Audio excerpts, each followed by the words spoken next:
teach yourself how to teach yourself masonry skills. I'm Master Mason Tony Richards. I live in Greenville, Mississippi. I've been in the masonry field for 50 years. I did 2 years of high school, 4 years of college, 13 years in the masonry industry, and 30 years of teaching at the Greenville Technical Center. What we have put together is a method of being able to teach yourself how to teach yourself masonry skills, and we're using different techniques. And the technique we use is basically teaching the basics, dwelling on the basics. But before you get into it, now in the setting that we're in, I'm in a garage. You can use the same thing. You can use your garage, wherever you can put up your display. And what we have here is a table. We nailed a 2x6 to the table. We use a plywood and styrofoam insulation, and we use 2x6 on this end, on each end. Why? Because you have to course your lead. You'll find out what coursing is we're talking about coursing later on. Then we use, we also set up a display, and it's a longer display. We stacked up blocks, about 7 blocks high, and we use styrofoam insulation and use a sheet of plywood, 3/4 inch plywood, and we put the course of your lead, course each of the lead, and we use this to practice laying to the line. Both of the displays are used for laying to the line. And that is why laying to the line first is because this is the basics of masonry. If you're going to go in the masonry field, you must be able to lay to the line, because very seldom they will allow an apprentice to use a level. And this is some of the tools that we will use. You'll be taught how to use a level. It's a 2 foot. Then we have a 4 foot level, and also you'll be taught some of the basic tools. You need to get you a trowel. If you don't have a trowel, get you a small 10-inch, 10.5 inch trowel with 10.5 inch blade. Get you a rule. You have modular rule, and you have the spacing rule. Your course counter spacing rule. And whatever scale you decide, whatever material you're using, it will determine what scale you use. And what you do, you transfer the scale, whatever scale you prefer to use for the brick, for the material you're using. You would transfer the scale from your rule to your mark, and this is the way you course your lead.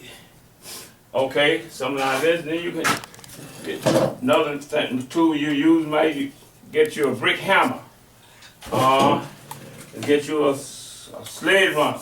This is a finishing tool, and you will need a chalk block in line. And those are the basic tools. Now we have quite a few more tools in the masonry trade, but these are the basic tools that you would need to do your practice, to get your practice with. Also, you will need to be able to mix your practice mortar. These are called laboratory mortar. And what we use is lime and sand. It's just, now what we have here, just a regular garden lime. And this bag is a 40-pound bag. It's using a 40-pound bag, you would use 9 shovels of sand. And you use the 9 shovels of sand and you mix. You mix it thoroughly.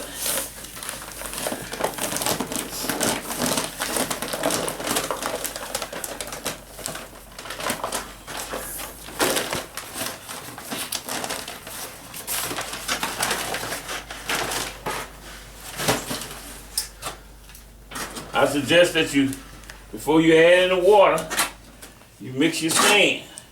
You cut it from the front to the back. Then you change position.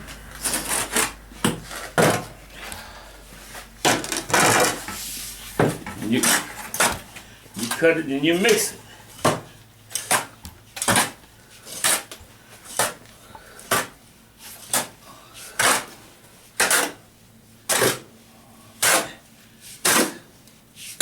This is what you're going to practice with. Now, I must mention while you're practicing, when you finish practice and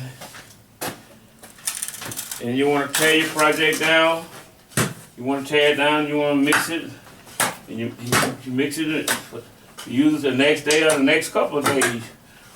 Determine how much water you add to it for the use it the next day.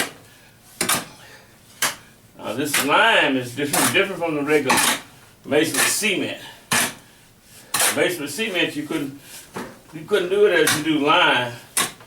Use it the next day or the next 2 days. Once it get when the lime, when the cement get hard, you can't use it again. But now, from the beginning, I gotta add quite a bit of water. And chop. Pull it to the front. See, I'm using a mace, regular mixing hose with holes in it. Now you can also use just a garden hose to mix it.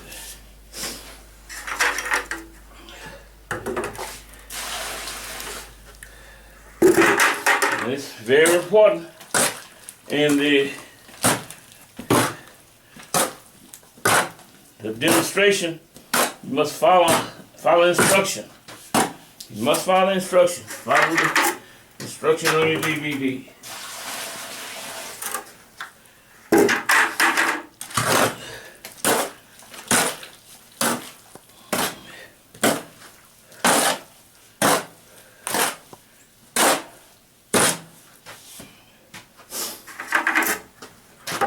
When I was teaching masonry in the high school, tech center, I would make tapes, demonstration tapes, and my student, if they have a problem, they will go and view the tapes and watch the tape and solve their problem. This is something similar to what we're doing when I'm teaching now.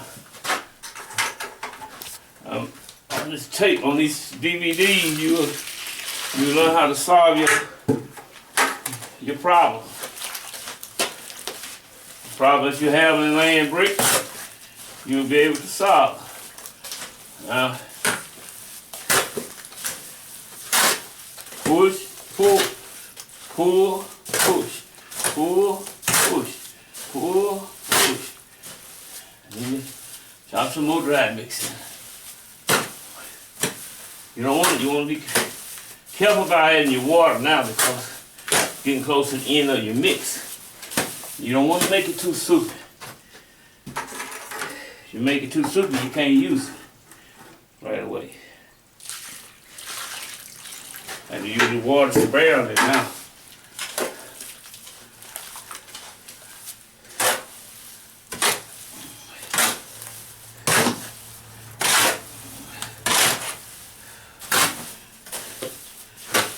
Make this laboratory mortar, as I said, use a 40-pound bag of lime, you use 9 shovels of sand. And you mix it. Mix it thoroughly, then you add water.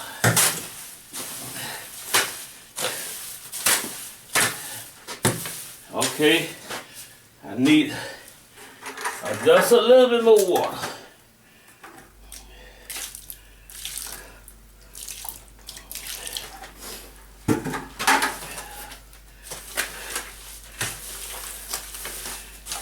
Alright. It's getting just like ice cream.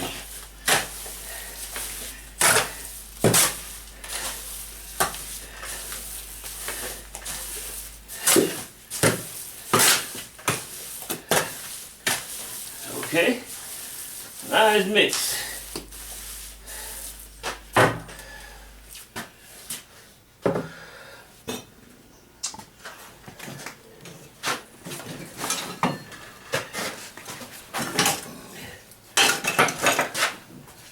We're gonna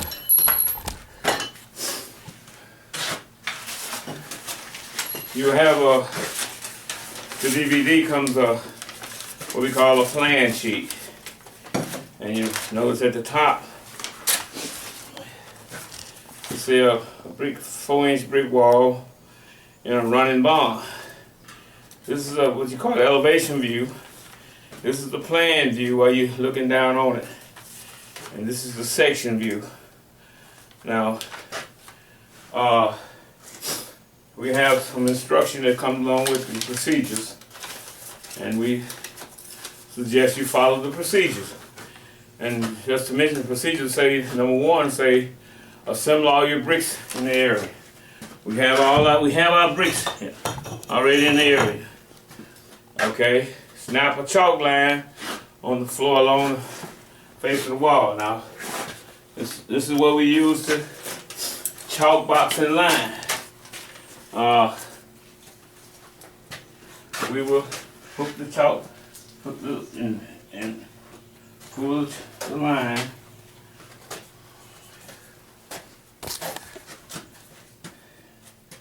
And we'll pop the chalk line. Sometimes called a building line. Then your procedures tell you to drive on the first course, using the index finger as a spacing guide. Okay, what is he talking about here? You start off, you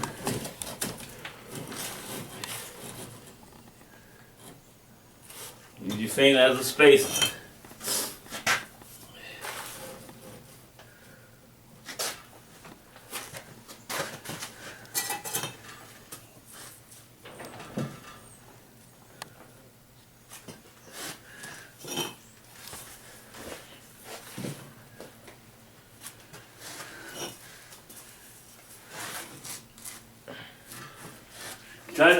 The object is to make all your joints the same size. You know, basically masonry is an art. Everything should be try to be as uniform as possible.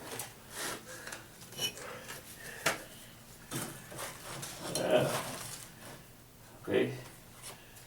Go back and adjust what we need adjusting. All right. Now the next thing we do is say mark the bond. Mark your bond. What is it saying? It's saying that I need to, at the end of each brick, I'll mark my bond.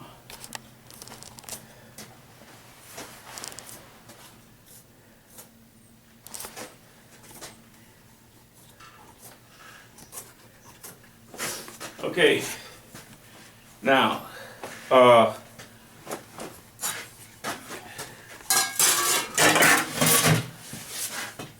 in order to have some motor here, the motor getting hard.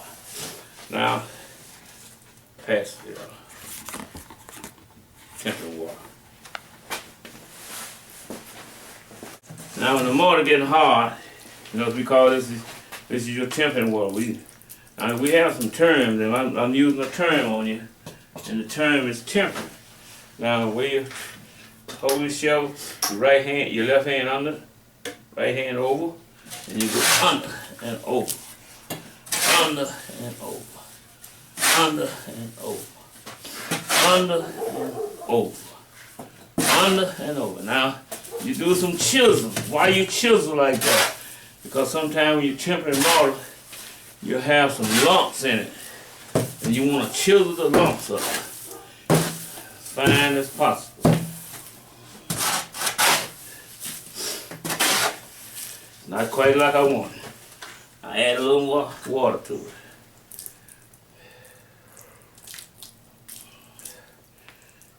All these things you need to know in order to teach yourself how to teach yourself measuring skills. Yeah.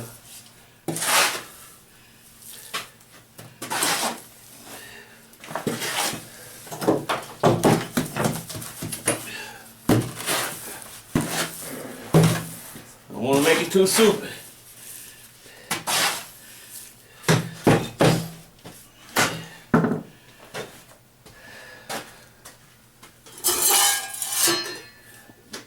Now, what we're going to do, we're going to want you to make sure you hold your trowel correct. Let's hold, put your hand, put your thumb on the ferrule.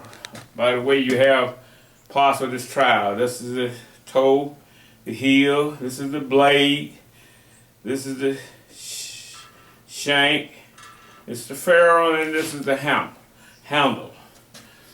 You must at all times hold your trowel correct. That's the only way you'll be able to manipulate your mortar.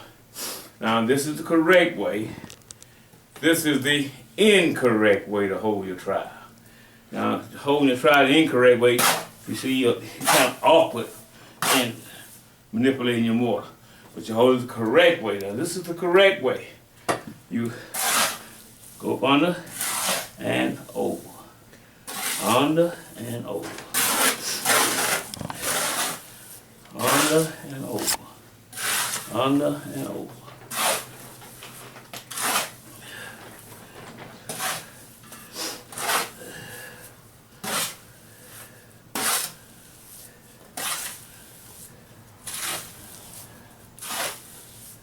Under and over. You get familiar with your trowel. That's what you do this for a while. At first it'll be kind of awkward, and when you do it without a lot of effort, you know you getting to where you want to be. Now, each one of these skills, they seem to be minor skills. They are the basic skills. We build on the basics. We know, we all know this. Especially athletes. Athletes and people in the trade area, mechanics, carpenters, painters. We all have the basics, and we build on the basics. This is what we'll start with, the basics. Now you practice rounding your mortar. Then what you do, you practice cutting the mortar away from your pile. You cut, and now when you're cutting your mortar, you want to cut away enough that when you start cupping, you will feel your trowel. Now we know if I just cut that little amount of mortar away, you know, that wouldn't be enough to cover my trowel compared to this amount. See, different in this and this one. This is the correct amount of mortar, and this is the incorrect.